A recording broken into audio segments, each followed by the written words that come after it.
Okay, let's get real for a second. Two words, just two. And they have literally blown up the internet, reshaped conversations about relationships, and, let's be honest, kind of pissed some people off too. The words? Let them. Yep, that's it. Mel Robbins shared this idea, and suddenly millions of people started asking themselves, what would my life look like if I actually let people be who they are? So today, team, we're going to unpack this whole thing. What it means, where it works, where it doesn't, and most importantly, how you can use it without accidentally turning into a doormat. Because trust me, there's nuance here. And quick pause. If you've ever caught yourself staying up at night, replaying what someone said, or trying to figure out why they didn't invite you, or stressing over someone else's choices, yeah, you're in the right place. Same here. We're in this together. So, picture this. You've been planning a trip with friends, and suddenly they change the plan. You feel left out. The old you spirals, overthinks, tries to manage it. The let them version of you shrugs and says, let them. That's the theory. It's basically Mel Robbins saying, stop wasting your precious energy trying to control or fix other people's behavior. Focus on what you can actually control: your response, your values, your peace. Now, here's the thing.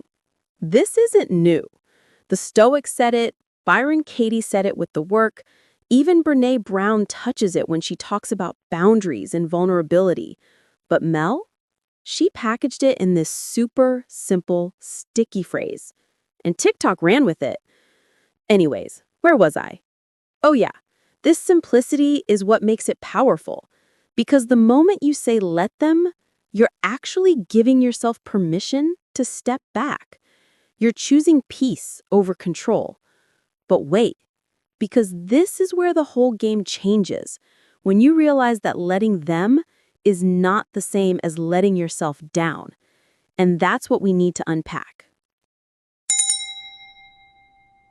Okay, so let's get practical. Where does this thing actually work? Relationships first. Your partner doesn't want to go to the gym with you? Let them. Your friend doesn't text back right away? Let them. People reveal themselves when you stop trying to manage them. Social media? Someone doesn't like your post or they unfollow you? Let them. Honestly, that one is free therapy. And let's talk family. You want your mom to finally get your lifestyle choices? Maybe she won't. Let her. That's her journey.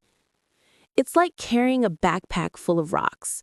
Every time you try to force someone to behave how you want, you're adding weight. Let them, and boom, rocks drop out. You feel lighter. Does that make sense to you guys? But here's my little side note. This doesn't mean you stop caring. It means you stop controlling. And when you do that, something magical happens. You suddenly have energy for your own lane. So picture this like a garden. You're over there pulling weeds in everyone else's yard. Meanwhile, your flowers are dying. Let them, and finally water your own plants. Yeah, I know, it sounds dramatic, but it's true. Now, so far, so freeing. But let's be honest, this theory isn't perfect. And the next step? It gets messy. You know what? This part hit me hard. Because it's easy to think, let them means do nothing. That's where critics come in.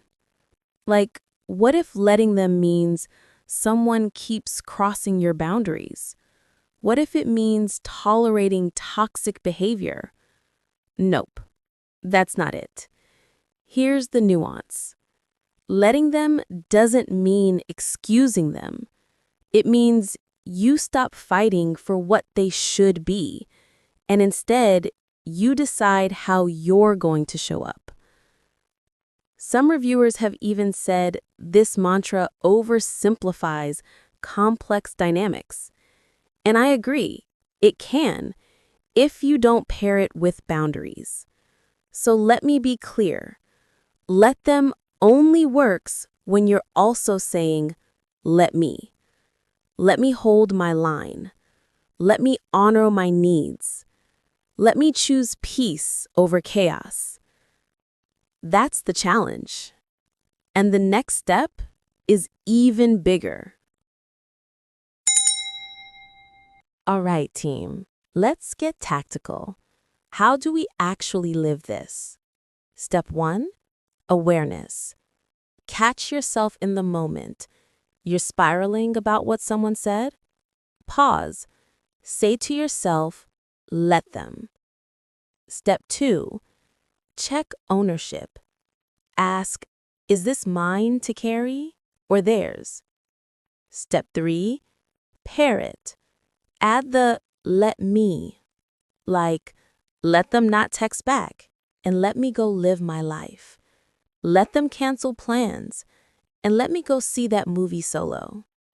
Step 4, boundaries. If someone's behavior is harmful, let them doesn't apply. That's where you step up and say, this doesn't work for me. And step 5, start small. Practice with the petty stuff. Late replies, minor slights. Build the muscle before using it on big emotional challenges. Hold on. This next part might surprise you because the biggest shift isn't in them. It's in how you feel inside. That's the freedom part. Ever felt like you're just stuck? Yeah, me too.